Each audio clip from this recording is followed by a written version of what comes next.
الہی تو ہمیں اپنا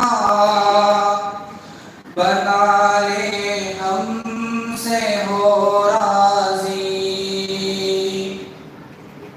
الہی تو ہمیں اپنا بنا لے، ہم سے ہو راضی۔ تو بھر دے اس کو رحمت سے، یہ دامن ہم ہیں پھیلاتے۔ تو بھر دے اس کو رحمت سے، یہ دامن ہم ہیں پھیلاتے۔ الہی گر کرم تیرا نہ ہوتا ہم کہاں جاتے۔ مایوسی کی سیاہی میں کرن توبہ کی کر روشن۔ مایوسی کی سیاہی میں کرن توبہ کی کر روشن۔ بشر غلطی کا پتلا ہے، گناہ سرزد ہے ہو جاتے۔ بشر غلطی کا پتلا ہے، گناہ سرزد ہے ہو جاتے۔ بشر غلطی کا پتلا ہے، گناہ سرزد ہے ہو جاتے۔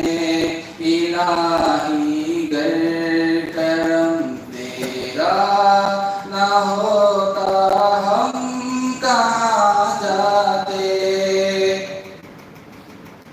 فقیرہ چھوڑ دے سیاہ، منا لے رو کے اللہ کو۔ فقیرہ چھوڑ دے سیاہ، منا لے رو کے اللہ کو۔ فقیرہ چھوڑ دے سیاہ، منا لے رو کے اللہ کو۔ منائے جو نہ اللہ کو، وہ بن توبہ ہے مر جاتے۔ منائے جو نہ اللہ کو، وہ بن توبہ ہے مر جاتے۔ اندھیروں میں بھٹک جاتے، ہدایت ہم نہیں پاتے۔ اندھیروں میں بھٹک جاتے، ہدایت ہم نہیں پاتے۔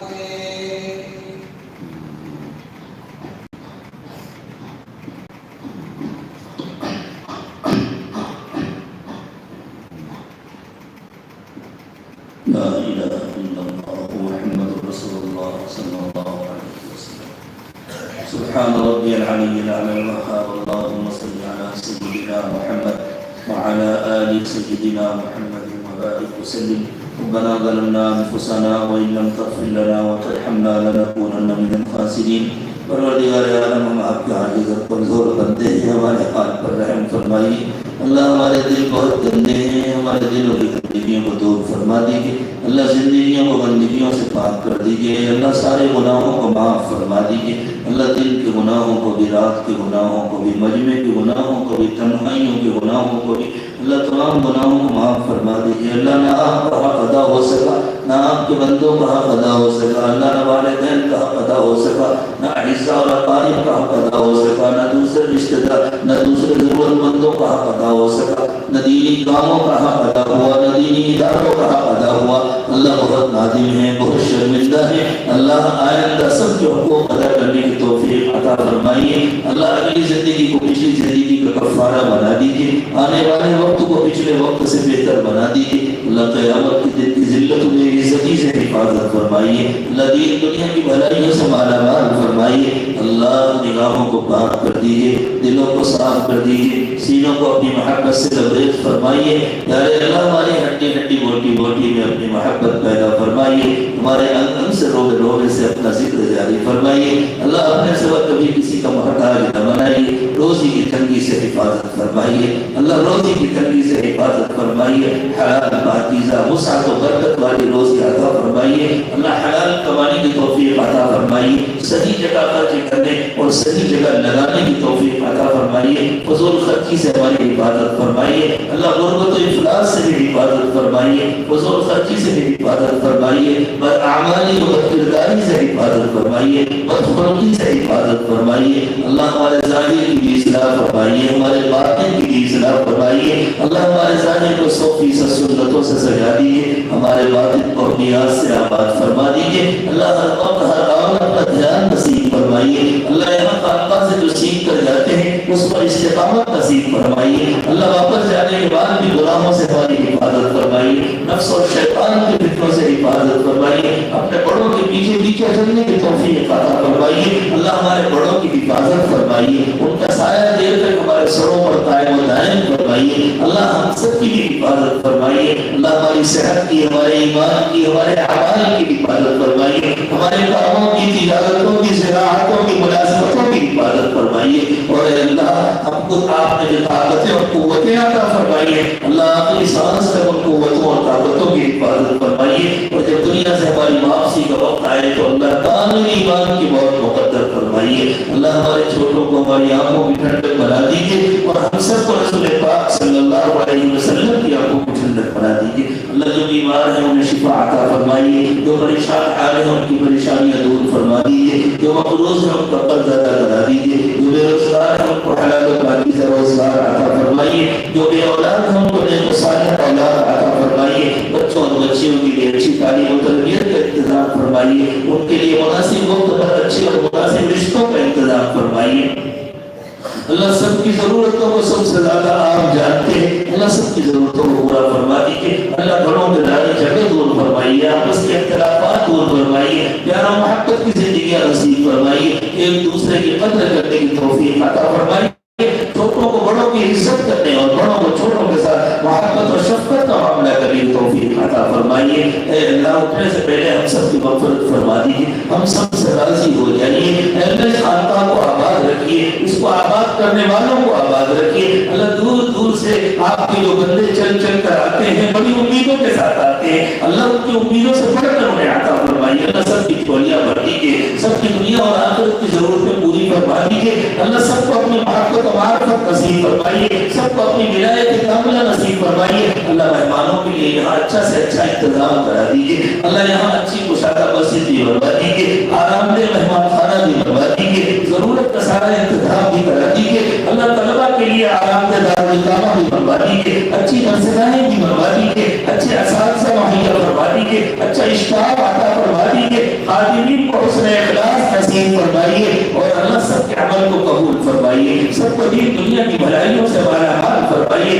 اللہ کسی کو محروم نہ فرمائیے، اللہ اس خانقاہ کی زیر نگرانی جتنے خدمت کے کام ہو رہے ہیں اللہ ان کو بے انتہا قبول فرما کر ان خدمت کے کاموں کو عمومی ہدایت کا ذریعہ بنا دیجیے، اللہ اپنے تمام بندوں اور بندیوں کو جہنم سے بچا دیجیے، اور اللہ ہم خادموں کی خدمت کو اس کے لیے قبول فرما دیجیے، اللہ عافیت کا معاملہ فرمائیے، اللہ ہم آپ کی رحمت کی بھی محتاج ہیں، آپ کی حفاظت کی بھی محتاج ہیں، اللہ مدد و نصرت کی فرمائیے، حفاظت بھی فرمائیے، اللہ نفس و شیطان کے فتنوں سے حفاظت فرمائیے، حاسدین کے حسد سے حفاظت فرمائیے، دوستی کے شکل میں دشمنی کرنے والوں سے حفاظت فرمائیے، اللہ اور تو زندگی کے امتحان سے محفوظ فرمائیے، ہر قسم کی آزمائش سے محفوظ فرمائیے، اللہ شیطان کے اور دجال کی فتنوں سے حفاظت فرمائیے، اللہ قبر میں ہمارا حساب آسان فرما دیجیے، ہماری قبروں کو جنت کی کیاری بنا دیجیے، ہماری قبروں کو جہنم کا گڑھا نہ بنائیے، اللہ کو صراط سے گزرنا آسان فرما دیجیے، رسول مقبول صلی اللہ علیہ وسلم کے ہاتھوں جامع کوثر پلوائیے، اور اللہ حضور کی شفاعت کے ذریعے ہمیں جنت الفردوس میں اولین داخلہ نصیب فرمائیے، پیارے اللہ جو مانگا وہ بھی عطا فرمائیے، جو مانگنا چاہیے نہیں مانگ سکے وہ بھی عطا فرمائیے، فرمائیے، اللہ بغیر مانگے عطا فرمائیے، مانگنے کا سلیقہ عطا فرمائیے۔ دو طریق جن لوگوں نے دعاؤں کے لیے کہا ہے ان کو ہم سے اچھی توقعات ہیں، اللہ ان کی توقعات سے بڑھ کر انہیں عطا فرمائیے۔ وصلی اللہ تعالی علی خیر خلقہ محمد وعلی آلہ واصحابہ اجمعین برحمتک یا ارحم الراحمین۔ دیکھیں جو اعلانات ہوں گے ان کو توجہ سے سنیں اور مسافے کے لیے ایک ترتیب سے تشریف لائیں، بھیڑ نہ لگائیں۔